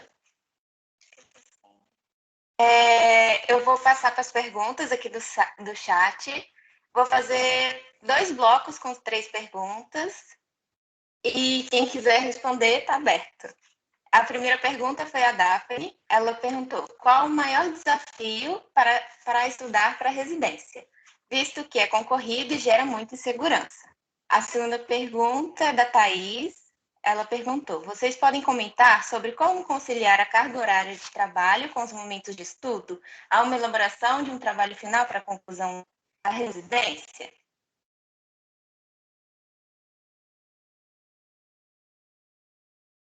Olha, não tem como conciliar, não. Foi um riso coletivo, né? Foi um riso coletivo. Assim, não tem não, gente. Tem uma hora de Você faz estudo um em que a cima gente do usa para outro. dormir. Não, mas E tem falando hora que você sério, trabalha para estudar. a gente tem uma carga horária protegida para estudar. Cada programa é de um jeito, né? A minha carga horária é protegida no sábado. Então, assim, não sei se ela é tão protegida assim. Mas a gente tem essa carga horária protegida, até porque a gente tem que fazer um trabalho de conclusão de programa, né? E aí a gente tem, toda semana tem uma carga horária para fazer o trabalho e uma carga horária de estudo individual.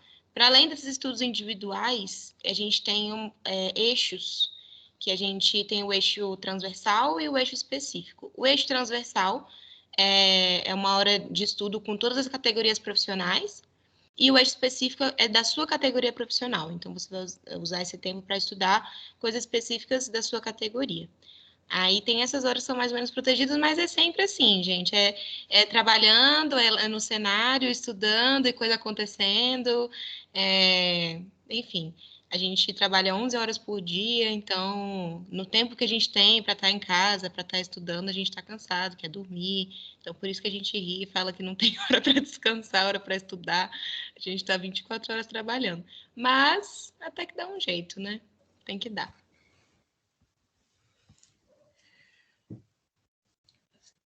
Eu posso responder uma? Eu acho que a questão dos estudos, assim, é muito importante você pegar as provas anteriores, você resolve as provas, faz tipo um simulado, assim, com as horas mesmo de fazer a prova. Depois você pega tudo, corrige, vê as que você errou e busca corrigir as que você errou, assim. Eu acho que isso complementa muito as lacunas do saber, sabe? E contribui muito, assim, para a hora de fazer a prova, enfim.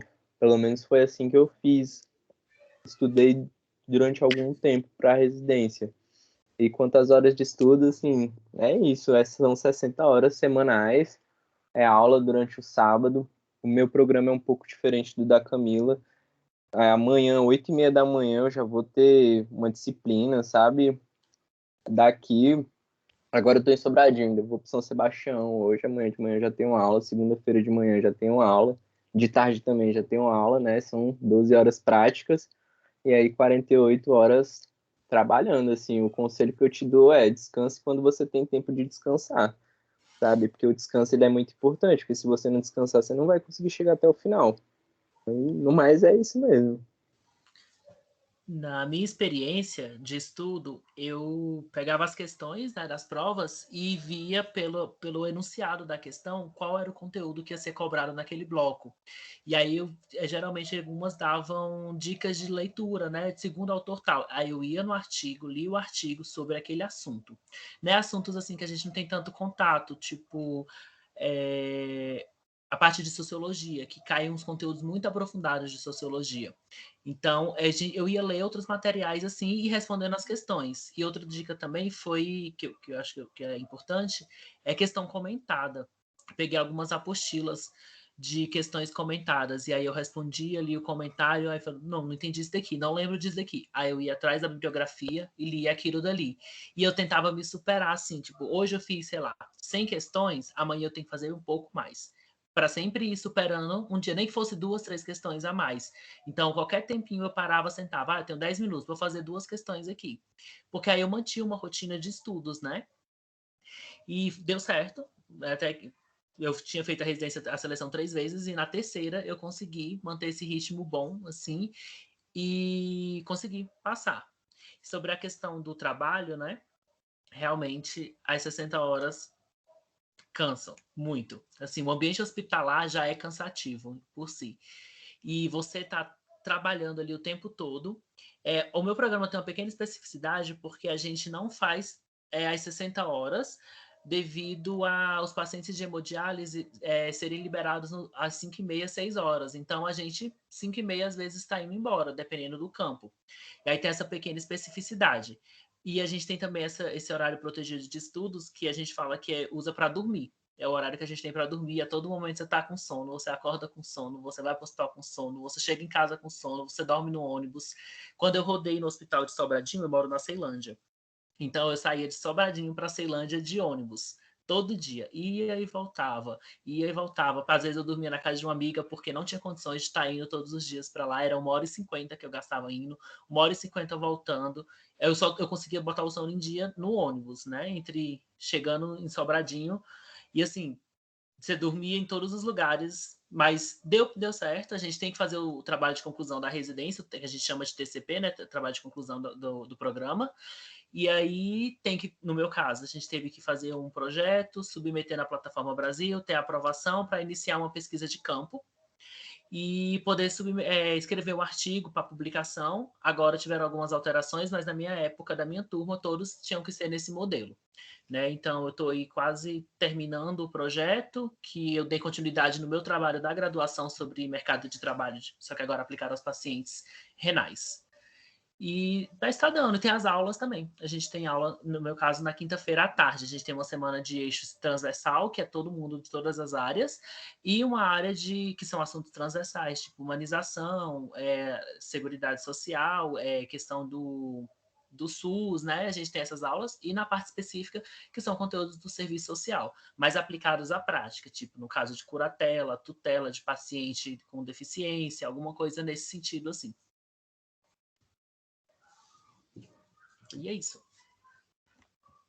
Acho que a Carol levantou a mão.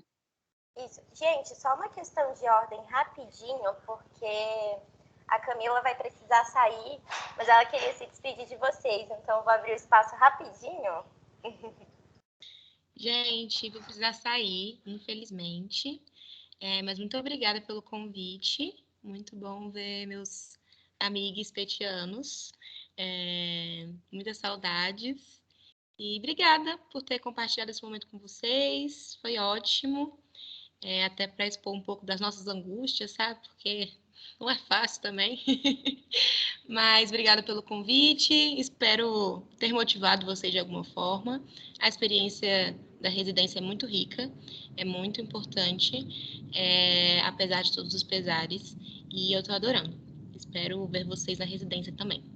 Beijos. Obrigada, Camila. Pessoal, eu vou pedir licença e vou, junto aqui com a fala da Camila, também me despedir. Estou aqui amamentando. E aí eu vou precisar me retirar, mas eu queria dizer que foi um prazer muito grande estar aqui com vocês. E também, quando eu ouvi os colegas falando, eu ficava aqui rememorando o meu tempo de PET, né? E o quão rico é isso. Parabéns para todas vocês que estão na organização. Quero também parabenizar os colegas e as colegas que falaram aqui sobre a experiência da residência, né? Por essa trajetória e por estarem aqui compartilhando essas vivências. Tá? Então, com isso, eu me despeço de vocês. Obrigada pelo convite e desculpa ter que me ausentar mais cedo. É isso, Vamos Priscila. tirar uma foto antes de vocês saírem. Isso, vamos tirar só uma fotinha antes de sair daqui. Então, quem puder ligar a câmera, rapidinho, gente. Você consegue tirar, Alana, a foto? Consigo sim. Posso tirar, então? Lá vamos nós, sorrisão. Foi. Obrigada, Priscila. Obrigada, Camila.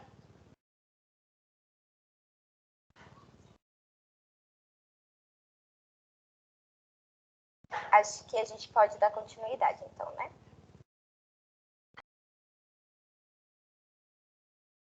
Então, gente, para falar sobre estudar para residência, é muito o que a galera falou, assim, eu fiquei muito nas provas antigas também, e aí quando eu não sabia, vi que tinham vários temas lá que eu não sabia responder, aí eu recorri à bibliografia, recorri aos textos, Mas eu acho que, assim, o que todo mundo falou aqui, e para mim o mais importante é refazer as provas antigas. Isso, assim, eu acho que é o essencial, fazer prova antiga. A da ESCS tem aquela questão de que uma errada, uma certa, então também relembrar tempos de vestibular é importante.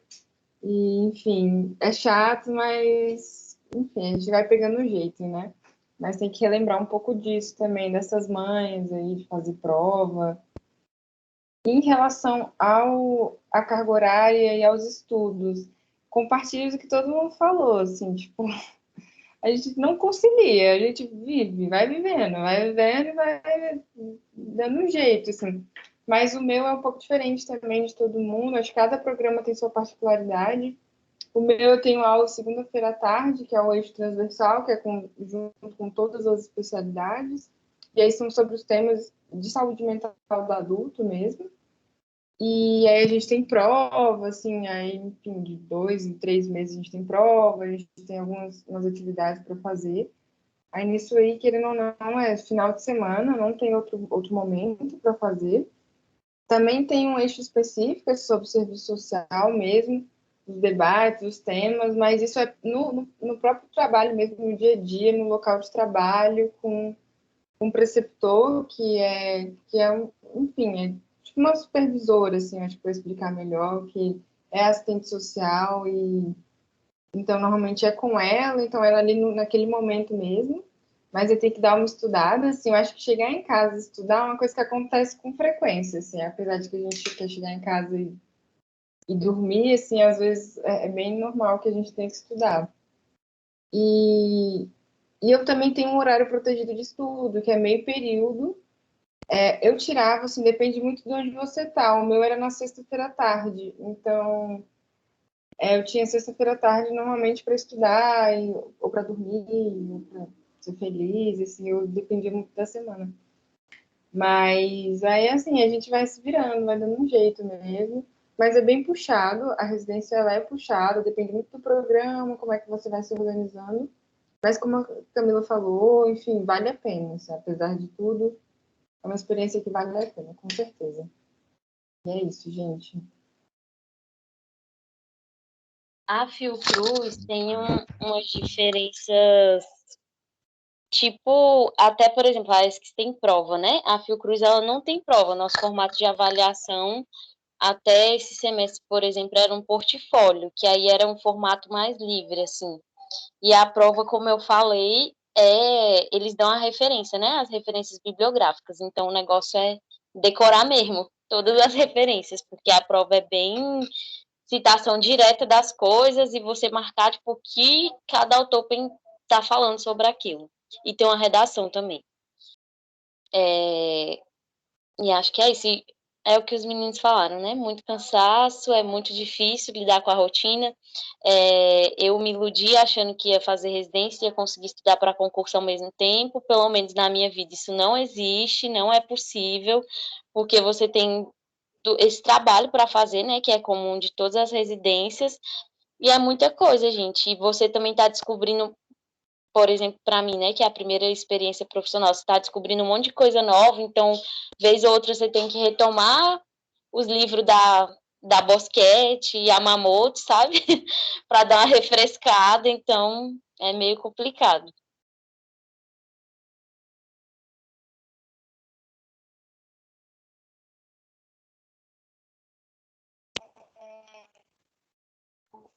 Continuar para o segundo bloco.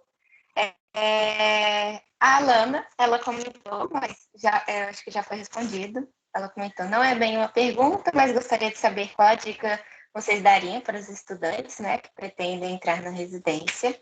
A Thaís, ela perguntou, como vocês percebem o acolhimento das assistentes sociais do quadro da SES aos residentes? Parece que em muitas instituições há apenas um profissional e há uma sobrecarga de trabalho.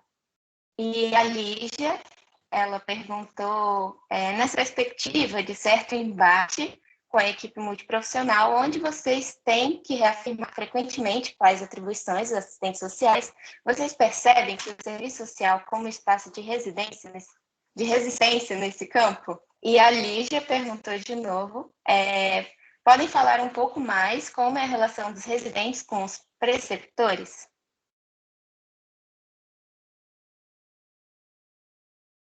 Gente, eu vou responder aqui que eu também preciso sair. Primeiro, sobre o acolhimento, assim, né, das assistentes sociais. Eu estou num campo atualmente que não tem assistente social no serviço. Então, assim, é aquela história, né, da precarização, nada de novo. E aí acontece a sobrecarga, não tem jeito, e é isso. Já passei por outro campo onde tinham assistentes sociais, e era uma relação, assim, uma relação ok, de construção mesmo, assim, de ir vendo o que combinava, o que não combinava, não necessariamente tem as coisas pessoais e tem também, por mais que a gente esteja dentro da mesma categoria, muitas vezes há muita discordância, né? Nossa profissão não tem uma hegemonia, né? No que a gente, apesar do nosso código de ética e do nosso projeto ético-político, infelizmente, no cotidiano, muitas vezes tem bastante embate. E aí, se a gente é resistência, com certeza, sempre, acredito que é como o Matheus falou, né? Nossos princípios estão totalmente vinculados com a reforma sanitária, a reforma psiquiátrica, então é o tempo todo combinando essas duas coisas.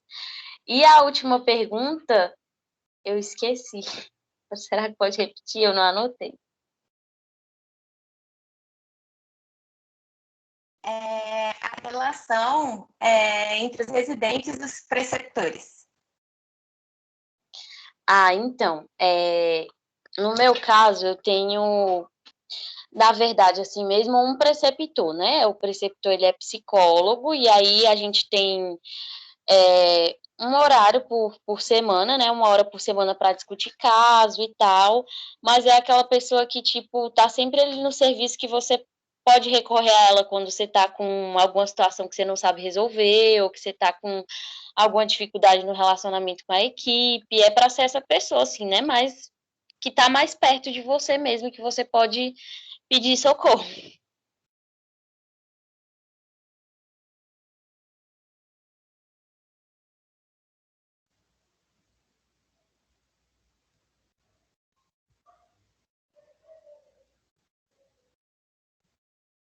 Alguém vai falar ou posso falar?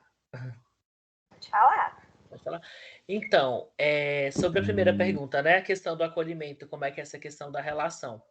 Eu passei por 3 campos, né? Que foi o HRT, o HRS em Sobradinho e o Hospital de Base. Talvez, aí teria o Hospital da Criança, mas eu não fui, talvez ainda o Instituto de Cardiologia. Nos 3 que eu passei, eu tive uma relação muito boa com as 3 preceptoras. Algumas, assim, eu percebi que tinham mais jeito, outras não, mas é uma relação muito, muito tranquila, assim. A preceptora de Sobradinho, inclusive, é minha veterana da UNB, a gente estudou junto, então eu já a conhecia. Ela é do primeiro de 2012, eu sou do segundo, a gente fez diversas disciplinas juntos. Então, sempre foi uma relação muito boa. Essa questão da reafirmação, né, da resistência, é o tempo todo. O tempo todo a gente tem que estar batendo na tecla, né? Essa semana retrasada até chegou uma usuária e falou assim: eu queria falar com a médica da assistência social.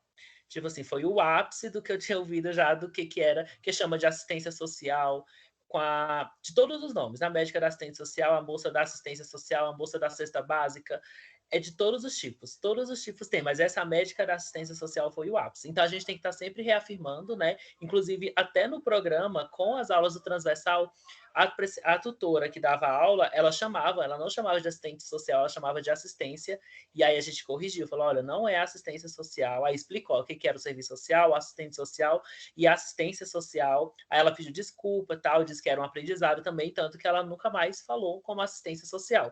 Mas é um tempo todo se reafirmando.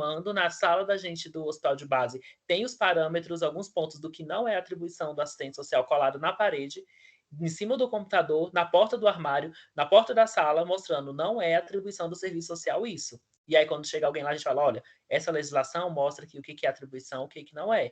E é aos poucos mesmo que a gente vai trabalhando. E a questão de ter assistente social suficiente, não tem. O HRT é muito grande, né? E tem uma assistente social que fica na Nefro. Tem que ter um assistente social exclusivo para lá. Só que ela não faz, ela é 20 horas e uma coisa que tem é que os preceptores eles têm liberação durante as aulas da residência. Então ela não faz 20 horas práticas, ela faz 15. E ela, quando eu tô lá, eu fico 3 turnos com ela. O restante é sozinho. Se eu precisar de alguma coisa, eu tenho que recorrer ao núcleo de serviço social. Assim, no início era bem complicado, agora não, porque eu já peguei bem o serviço, já tô num ano e meio de residência, mas no início era bem mais complicado. Já no hospital de base, é também aquele hospital daquele tamanho, é uma assistente social por andar. Então, a minha preceptora de lá, ela cuida de todas aquelas áreas que eu falei, transplante, hemodiálise, nefroclínica, internação, diálise peritoneal, tudo é com ela, todos os pacientes, e ainda responde pareceres de outros andares. Então, não tem suficiente. E em Sobradinho, a mesma coisa. São 6 assistentes sociais para o hospital todo. E aí, essa, que era a preceptora da Nefro, ela ficava na Nefro, na pediatria e na maternidade. Então, ela acumulava 3 clínicas. E a maioria das assistentes sociais fazem isso, acumulam 3 clínicas, porque não tem suficiente. Mas, assim, algumas prestam um suporte melhor, falam, ó, isso aqui você pode contar comigo e tudo, outras nem tanto. Aí vai de cada campo que você tiver.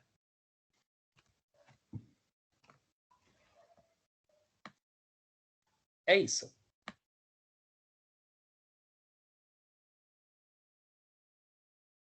Mais alguém quer fazer algum comentário, algum convidado, mais alguma questão? Não, a gente vai indo para finalização, né? Que já está dando o nosso horário, de fato. Bem, acho que é isso, então. A gente vai finalizando. Gente, queria agradecer mais uma vez a participação de todo mundo, dos nossos convidados, sobretudo. Acho que vocês trouxeram contribuições assim muito pertinentes. Ó, o Rodrigo quer falar. Opa, desculpa o barulho externos aqui. O Rodrigo levantou a mão, quer falar alguma coisa? Ah, não, desculpa. Tá certo. Trouxeram contribuições muito pertinentes, né? Nossa, fiquei sabendo de muita coisa que eu não sabia, assim, em relação à residência. É muito bom escutar vocês, assim, que a gente conviveu, né? Eu ainda peguei um pessoal aqui do PET ainda, então muito bom ver que vocês, enfim, saíram do PET e encontraram, né, possibilidades, né? Então, acho que isso anima a gente, né? Motiva. E acho que foi um debate muito legal, muito descontraído. Dei várias risadas aqui, inclusive. E muito obrigada pela participação mesmo. Se as meninas quiserem falar também. Obrigada a vocês, gente, pelo convite. Obrigada. Obrigado, gente. Pessoal, obrigado pelo convite, viu? Caramba, 25 anos de PET, quanta história. Estou muito feliz por ter participado dessa história. Gente, uma dica para vocês. Abram aquelas atas antigas do PET. É tanta história que tem ali. Uma vez eu peguei para abrir, vale muito a pena, de verdade. Você encontra vários nomes assim conhecidos que estão muito bem hoje, assim, que mudaram a vida, que são professores como a professora Thaís. Façam isso, vale a pena, viu? Eu queria agradecer também o convite, acho que é a segunda vez assim, que o PET me chama para participar de alguma coisa. Eu sempre fico muito feliz, continuem chamando. Realmente queria agradecer. É muito legal poder compartilhar com vocês as experiências. Eu lembro quando eu era do PET também, eu gostava muito de ouvir as pessoas de fora, dava um gás, assim. Eu agradeço a oportunidade, gente. Sempre que precisar, estamos aí.